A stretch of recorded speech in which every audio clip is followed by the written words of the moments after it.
hey, hey, me from the past, me from the past, me from the past, hey, hey, hey, hey, hey. What? Do you want to know about grammar? No, not really. If we look too closely into grammar, like, language dies. Me from the past, I'm going to ignore your complaints about grammar killing the essence of language because it's, you know, in addition to being really hard, it's also really, really fun. Okay, so hi everyone, how the devil are you? Bloody heck, you're looking good. What have you done? You know, tell me everything. Oh, but we've got a vlog to do first. Before we get into the meat of this vlog, I've got to warn you, this is a legitimately nerdy vlog all about the ins and outs of grammar. And this isn't the kind of, ooh, Doctor Who kind of nerd that we have bandied around at the moment.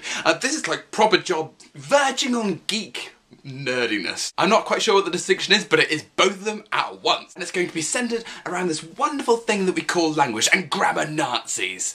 Oh, bloody grammar Nazis. Why are you? Why do you take this brilliant, beautiful tool for communication, this language that we have, with that's a miracle inside our brains, and go, well, the apostrophe shouldn't go there. It's like being given the most beautiful, wonderful, witty, intelligent human being in the entire world that's yours forever. And then you go, well, they got slightly funny knees. The ins and outs of initialisms like ATM machine, pin number, that sort of thing, Americanisms and the Oxford comma. And this vlog is essentially going to be centred around those three things. Okay, so some of you, being legitimately nerdy, may have been in this kind of situation. I'm just going to the ATM machine to get some money. Do you want anything? What the fuck? I suppose you're going to use your PIN number as well. Yeah. But you're really saying automated telling machine, and personal identification number, you moron. I'm a grammar Nazi. It's all alright. It's all okay. You can say ATM machine and it is correct, but isn't the equivalent of saying automated telling machine or personal identification number. This is due to this wonderful little thing called sense and reference. I've made an entire video about it way back when this literally didn't leave my mind. So, translucent box around my face. Go. Okay, so we're going to break ATM machine down because we're cool kids like that into ATM machine. Hear me out, this does actually have a point. So when we say ATM, the M denotes machine, right? Not exactly, and here's where it gets lovely and involved and fun. The M in and of itself, you know, isolated, doesn't actually tell us that much about what it's trying to denote. The M could stand for marzipan, or it could stand for Moldova, or it could stand for something nothing to do with M. This M could just be a symbol, and as we all know, no symbol fixes its own interpretation, and that's why art happens. So if we initialise automated telling machine into ATM, it's really useful, like to aid communication in that, to put a machine after it. Yeah! Take that, grammar Nazis. Well done for sitting through that, me from the past and potential audience members. Have some... Suitably energised? Let's go! Let's go to the goddamn Oxford comma! Imagine, if you will, a situation. You've probably seen it. It goes a little bit like this.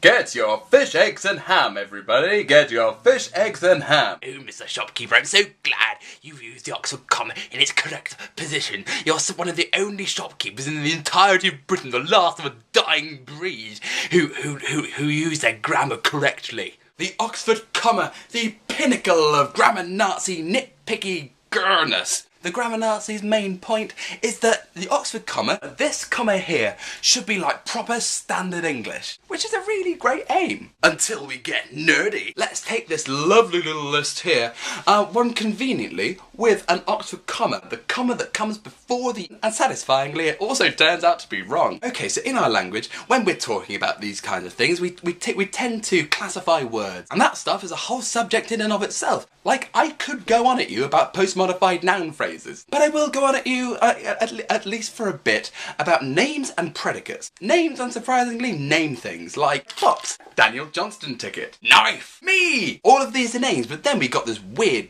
wild card, the predicate, which gives information about names. For example, let's take the sentence, Joan is handsome.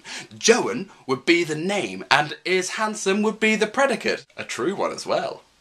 So let's go back to the Oxford comma, because I find it really fascinating and interesting. Let's have a look at what commas do. They separate names from each other. Fish is a name, eggs is a name. And with this Oxford comma, this also becomes a name, and ham also becomes a name. Which is quite odd, because I don't know about you, but I have never gone into a shop and asked for some and ham. Though I think it would be completely excellent if that happened. And ham isn't a name, it's a predicate.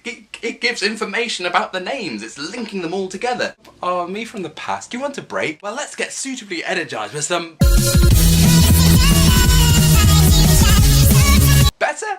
Brilliant. Okay, so the third topic, the third thing that grammar Nazis get really riled up about, is Americanisms, especially British grammar Nazis. In a country that loves to moan and grumble anyway, English grammar Nazis take this to the next level. It's the general OMG or high five. Can I get a coffee? It's that kind of thing, specifically American vernacular in the English, purebred English language. Because obviously it's kind of this newfangled scary thing which has only come about in the last 50 years or so.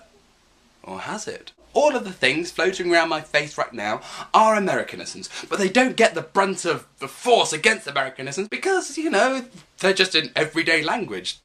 Oh, me from the past, now we must conclude our venture along grammar lane. So next time a grammar Nazi comes at you with his or her disdain for ATM machine or Americanisms but love the Oxford comma, you can recite any of this. Or alternatively, you could say, the receptacle is arbitrary, it's the contents you should be worried about. And me from the past, and everyone else, I shall see you soon. That'll be £2.50.